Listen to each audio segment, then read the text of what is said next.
आरू baby, त्या एका हाकेने आरवने मान वर करून त्या समोरच्या व्यक्तीकडे पाहिलं आणि लगेच मान परत त्याच्या कामात घातली. तसं तिने मनातच हातात सुस्कारा सोडला. या 2 वर्षात या गोष्टीची तिला बरीच सवय झालेली. ते निघायचं. श्रीजाने त्याच्या टेबल जवळ येत त्याला शांततेत विचारलं. पण तिच्या या एका प्रश्नावरही कितीतरी मोठा श्वास भरून सोडलेला त्याने. बिग बी कुठे आहेत? त्यांचं काम झालंय? आरवने आत्ताही तिच्याकडे बघण्याचे जास्त कष्ट घेतले नाही आणि हीच गोष्ट तर मनाला लागली तिच्या. ते विष्णू सर बोलले की तुम्ही जाऊ शकता, म्हणून मी विचार करत होते की आपण बाहेर डिनरला जायचं का. खूप दिवस झाले आपण कुठेच गेलो नाही आहोत. श्रीजाने हळूच आरव समोर कसा बसा तिचा आवाज बाहेर काढला. पण त्याचं उत्तर काय असणार हे तिला आधीच माहीत होतं. श्रीजा, मागच्या वीकमध्येच आपण बाहेर गेलो होतो आणि असा अचानक कोणता प्लॅन करणं मला पटणार नाही. बिकॉज हनीने डिनर बनवला असेल and I don't want to hurt her. So आपण डायरेक्ट बंगलोवर जात आहोत. आरवच्या या उत्तरावर श्रीजाला किंचित वाईट वाटलं, पण ती काही बोलूच तर शकत नव्हती ना. आरव, रीटा मॅम तर मागच्या 2 वर्षात तुझ्याशी एकदाही बोलल्या नाही आहेत. ज्याने तुला किती हर्ट होतं हे मी दररोज पाहते, पण स्टील आताही तू त्यांचा विचार करतोय. श्रीजाच्या प्रश्नावर आरवने डोळे मिटत हातास उसासा सोडला. मागची 2 वर्ष त्याच्यासाठी किती अवघड होती हे तो कोणाला कधीच सांगू शकणार नव्हता आणि नाही त्याला कोणाला सांगायचं होतं. श्रीजा, ती बोलत नाही आहे, पण मी तर बोलतोय ना तिच्याशी. आणि आता तर ती मला लवकरच काका बनवणार आहे, मग मला तिच्यावर रागवण्याचा प्रश्नच येत नाही. रीटाची प्रेग्नन्सी आटवून आरवच्या ओठांवर अगदी किंचित हसू पसरलं, पण ते हसू श्रीजालाही दिसणार नव्हतं. आरव, तू आपल्या रिलेशनशिपला घेऊन सिरियस तरी आहेस ना? म्हणजे आपण दोघं आत्ताही लिव्हिंग मध्ये राहतोय. श्रीजाला काय विचारायचं आहे हे समजून आरवने एक नजर तिच्याकडे पाहिलं. तिच्या चेहऱ्यावरची ती इनसिक्युरिटी बघून त्याने मनातच नकारार्थी मान हलवली. श्रीजा, आरव तिला काही बोलायला जाणार तोच त्याच्या डोअरवर पुन्हा नॉक झाली. कम इन. तसं या दोघांचंही लक्ष तिकडे गेलं, पण जसा डोअर ओपन झाला तसा विष्णू अर्धवट दरवाजा उघडून तिथूनच आत डोकावला. मी खाली वेट करतोय, तुझं झालं की खाली ये. इतकं बोलून तो निघूनही गेला. बिग बी.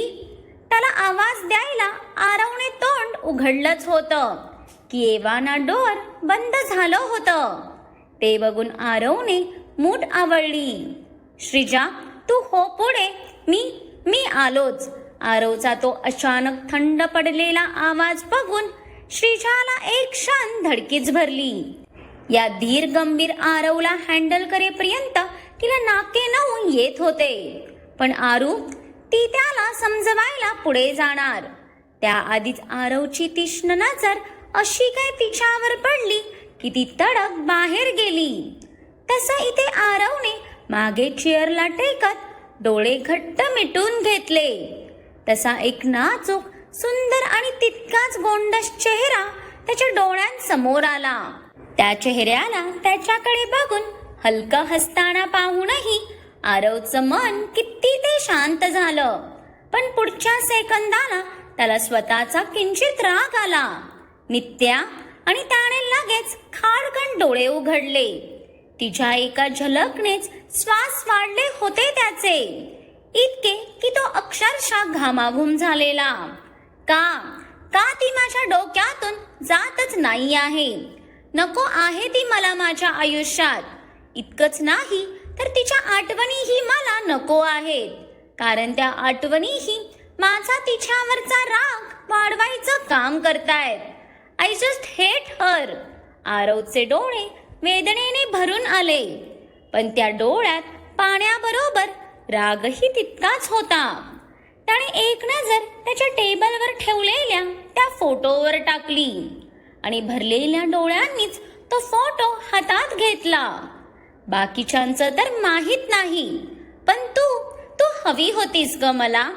तुझ्या आरूला तुझी खरंच खूप गरज आहे.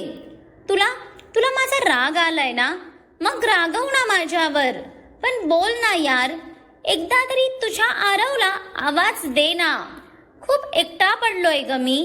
प्लीज आत्ता तरी जवळ येऊन तुझ्या कुशीत घे ना मला. आय मिस यू वहिनी. I miss you each and every second of my life. आरवने सियाच्या फोटोला छातीशी लावत त्याच्या डोळ्यातलं पाणी रिता केलं. हे रोजचं झालं होतं आता. मागच्या 2 वर्षात त्याचा हाच दिनक्रम चालू होता. इथे आल्यापासून एक दिवस गेला नसेल की त्याचे डोळे भरले नसतील. पण मजाल की त्याच्या डोळ्यातलं पाणी त्याने कोणाला बघू तरी दिलं असेल. त्याला कोणाच्याच इमोशनल ड्राम्यात आता अडकायचं नव्हतं. विष्णू सर, मी कुठे बसू? श्रीजा खाली येत फोनवर काहीतरी करणाऱ्या विष्णू समोर उभा राहिली. तसं त्याने मनातच दात चावले. तिला बघूनही रक्त खवळायचं त्याचं. तू ये ना, इथे माझ्या डोक्यावर येऊन बस. एवढी मोठी कार तर तुला दिसली नसेलच जे तुला हा प्रश्न पडला. विष्णूला तर श्रीजाला पाहिलं तरी चीडच यायची आणि त्याला त्याच्या रागावरही कंट्रोल करता येत नव्हता. त्याच्या हातात असतं तर त्याने कधीच तिला नरकात रवाना केलं असतं. पण काय करणार, अग्नियाच्या कृपेने हा सर्व ड्रामा मागचे 2 वर्ष तो झेलत होता. विष्णूचं उत्तर ऐकून श्रीजाचं तोंड बघण्यासारखं झालं आणि ती गपगुमान मागच्या सीटवर जाऊन बसली. मग हे आधीच केलं असतं तर समोरच्याचा ज्वालामुखी पेटलाच नसता ना. पण ती पण 1.5 शहाणी श्रीजा आहे कळायला नको का? अग्नी, I will kill you man. फक्त एकदा समोर येऊ दे मला. नाही या 2 वर्षाची कसर वसूल करून घेतली तर माझं नाव बदल. साल्या, तुला ना माझ्यापासून नेमकी काय दुश्मनी आहे तेच कळत नाही मला. आधी तो राघवेंद्र आणि आता ही बिंडोक मुलगी. सगळे ॲबनॉर्मल पीसच हँडल करायला देत असतोस तू माझ्याकडे. विष्णू मनात सरफडतच जाऊन ड्रायव्हिंग सीटवर बसायला त्याच्या बाजूचा डोअर ओपन करून आरवही आत बसला. तसं विष्णूने काही न बोलता त्यांची कार बाहेर काढली आणि पुढच्या 20 मिनिटांतच ते एका सुंदर अशा बंगल्याच्या गेटमधून आत शिरले. कार थांबताच विष्णू तडक बाहेर पडून बंगलोत जाणार. बिग बी, तोच आरवच्या त्या शांत हाकेने त्याचे पाय जागेवरच थांबले. श्रीजाही उतरून पटकन बाहेरच्या साईडला असणाऱ्या जिन्याने वरच्या फ्लोअरवर निघून गेली. बाहेरून बंगल्यासारखी दिसणारी ही वास्तू खरं तर 2 अपार्टमेंटमध्ये विभागली गेलेली. ज्याच्या ग्राउंड फ्लोअरवर विष्णू आणि रीटा राहायचे तर वरच्या फ्लोअरवर आरव आणि श्रीजा. रीटा त्या दोघांचंही जेवण वरच पाठवून द्यायची, कारण खालच्या अपार्टमेंटमध्ये त्या दोघांनाही एंट्री नव्हती. बिग बी, यार 2 वर्ष होऊन गेले. अजून किती दिवस असा तुटक वागणार आहेस तू माझ्याशी? हनी पण माझ्यासोबत बोलत नाही आहे. बिग बी, तुम्हीच तर दोघं आहात आता माझ्याकडे, पण नेहमी असं वाटतं तुम्ही जवळ असूनही माझ्यापासून खूप लांब आहात. मी आता तुम्हालाही गमावून नाही शकत रे. नाही तर माझं जगणं अजूनच अवघड होऊन जाईल. आरवचा आवाज हलका खोल गेलेला जाणवताच विष्णू न राहून मागे वळला. काहीही झालं तरी तो आरवला तुटताना बघूच शकत नव्हता. खूप जीव होता त्याच्या या नवाबवर, पण काय करणार, रागही तितकाच आलेला म्हटल्यावर त्याला प्रयत्न करूनही त्याच्याशी नीट वागता येत नव्हतं. आरव, पहिली गोष्ट, जोपर्यंत तुला तुझ्या चुकांची जाणीव होत नाही तोपर्यंत हे असंच चालू राहणार आहे. विष्णूने त्याला अगदी शांततेत उत्तर दिलं. बिग बी, मी चुकीचा नव्हतो यार. निदान तू तरी तिच्या बाजूने नको बोलू. नक्की तिने माझ्या फॅमिलीवर अशी काय जादू केलीये काय माहीत, जे माझी पूर्ण फॅमिली माझ्या अगेन्स्ट झालीये. भाई, माझा भाई जो माझं जग आहे, ज्याच्यात आजपर्यंत स्वतःच्या वडिलांना पाहत आलो मी, त्यानेही मला चुकीचं समजलं आणि हकलून दिलं. त्याच्याशिवाय मी कसा जगेन याचा एकदाही विचार नाही केला त्याने. आणि आता तू पण असं बोलतोय. आरवचे डोळे अडवूनही काटोकाट भरून आले. अग्नियाच्या बाबतीत त्याचं मन खूपच हळवं झालेलं. काहीही झालं तरी त्याला त्याच्या भाईचं वागणं विसरता येतच नव्हतं. रागवला होता तो अग्नेयवर, तेही भयंकर. पण हे सर्व नित्यामुळे झाल्याने तो तिचाही तिरस्कार करायला लागला होता. आरव, हेच आणि इथेच चुकतोय तू. अग्नीसाठी प्रश्न कधीच तिचा आणि तुझा नव्हता, तरी ते प्रश्न खरं आणि खोट्याचा होता. तुम्ही दोघेही त्याचेच होता रे. त्याच्या कुटुंबाचंच काय, तर त्याने कधी माझ्या आणि रीटालाही त्याच्या कुटुंबापासून वेगळं नाही समजलं. पण तू कधी त्याला समजूच शकला नाहीस. आरवला अग्नीला मध्ये आणताना बघून विष्णूचं डोकंच फिरलं. बी, जर मी त्याचा असतो तर त्याने मला असं घराबाहेर काढलं असतं का? इतकंच काय, तर त्याच्यापासून लांब तरी जाऊ दिलं असतं का? पण नाही, भाईने मला अडवलं, नाही थांबवलं. मी त्याच्या या वागण्याला काय समजू मग? आरवचाही श्वास आता रागाने फुलला होता. अग्नेयबद्दल त्याच्या मनात असलेली भडास तो आज विष्णू समोर काढत होता. ते बघून विष्णूने त्याची रागीट नजर त्याच्यावर रोखली. तुला फक्त अग्नीने काय केलेलं तेच लक्षात आहे का? पण तू काय केलं होतस हे विसरला का तू? एखाद्या जनावरापेक्षाही वाईट पद्धतीने वागला होतास तू त्या लेकराशी. जर त्या क्षणी तुझ्या समोर तुझा भाई नसून द क्रूर अग्नेय अग्निहोत्री असताना, तर तू आता जिवंतही नसतास आरव. आणि हे तुलाही चांगलंच माहीत आहे. ते फक्त सिया मध्ये आली म्हणून जीवनदान मिळालं तुला, नाहीतर आज आरू बेबी ढगात डिनर करत असता. विष्णूच्या बोलण्यावर आरवच्या डोळ्यांसमोर ती घटना आहे तशी उभी राहिली आणि त्याने त्याचे डोळे गच्च बंद केले. आजही तिच्या किंकाळ्यांचा तो वेदनादायी आवाज त्याचा पाठलाग सोडत नव्हता. बिग बी, आरव विष्णूचा दंड पकडून त्याला स्वतःकडे करतो. आरव, आय डोंट नो कधी तुला सर्व गोष्टी रिअलाइज होतील, पण सध्या ज्या व्यक्तीची तू तुझ्या डोळ्यांवर पट्टी बांधलीये, जिच्या प्रेमात इतका वेडा झालाय तू, तिच्या कृपेने तुला सध्या तरी कशाची जाणीव नाही होत आहे. बट आय विश लवकरच सगळं सत्य तुझ्या समोर यावं. पण तोपर्यंत उशीर होऊ नये म्हणजे झालं. विष्णूने रागात श्रीच्यावरून टोमणा मारताच इकडे आरवच्या हाताच्या मुठी घट्ट आवळल्या गेल्या आणि त्याने त्याचा राग दाबत मान खाली घातली. आणि हो, रीटा 2 दिवसात इंडियात परत चाललीये. पुढच्या वीकला तिला 7 मंथ कंप्लीट होत आहेत. विष्णूच्या या बोलण्यावर आरवची मान झटक्यात वर झाली. बिग बी, पण इंडियात का? आपण इथे आहोत ना, आणि हनीची डिलिव्हरीही इथल्या बेस्ट हॉस्पिटलमध्ये करू शकतो. हवे तर ही रिस्पॉन्सिबिलिटी मी घेतो ना. मी तिच्यासाठी बेस्ट हॉस्पिटल सर्च करेन. रीटा इंडियात जाणार या विचारानेच आरव अस्वस्थ झाला. बोलत नसले तरी त्याला या दोघांचा खूप मोठा आधार होता. त्याचं ऐकून एक क्षण विष्णूलाही कसं तरीच झालं. परत एकटा पडेल या भीतीने किती कासावीस झालेला तो. पण आता डिसिजन घेण्याची वेळ आली होती. तुझा नसला तरी माझा अग्नीवर पूर्ण विश्वास आहे, आणि जर त्याने ठरवलं तर त्यावर ऑब्जेक्शन घेणारा मी कोणीच नाही. रीटाला आत्ता या स्टेजमध्ये फॅमिलीची खूप गरज आहे. आम्हाला स्वतःचं कोणी नसलं तरी अग्नी आणि सियाच पुरेसे आहेत आमच्यासाठी. अँड वन मोर थिंग, मीही पुढच्या वीकच्या एंडला इंडियाला जाणार आहे.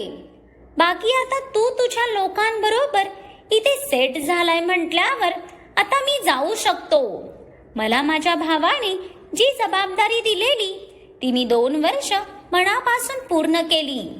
पण आता मलाही माझ्या मित्रापेक्षा वर असलेल्या भावाकडे परत जायचं आहे.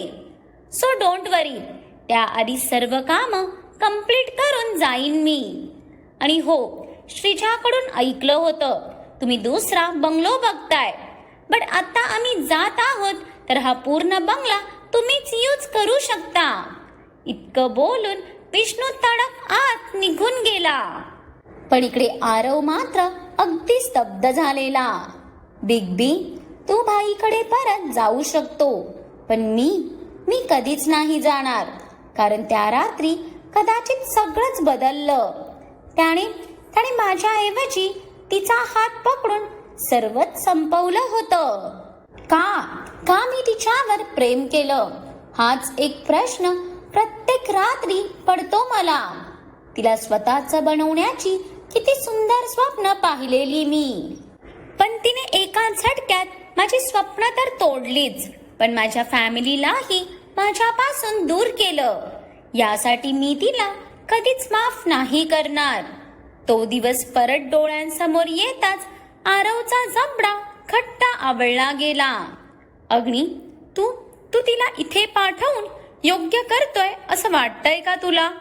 अरे, तो तिचा खूप तिरस्कार करतो. त्यात ते लेकरू त्याला श्रीजासोबत लिव्हिंग मध्ये राहताना बघून अगदी विखरून जाईल रे. आता किटोमुळे थोडीफार सावरतीये ती. परत कोणता आघात आता तिला सहन होईल असं मला वाटत नाही यार. जेवून झाल्यावर रीटाला रेस्ट करायला सांगून विष्णू तडक त्याच्या स्टडीमध्ये आला होता. विष्णू, हे गरजेचं आहे.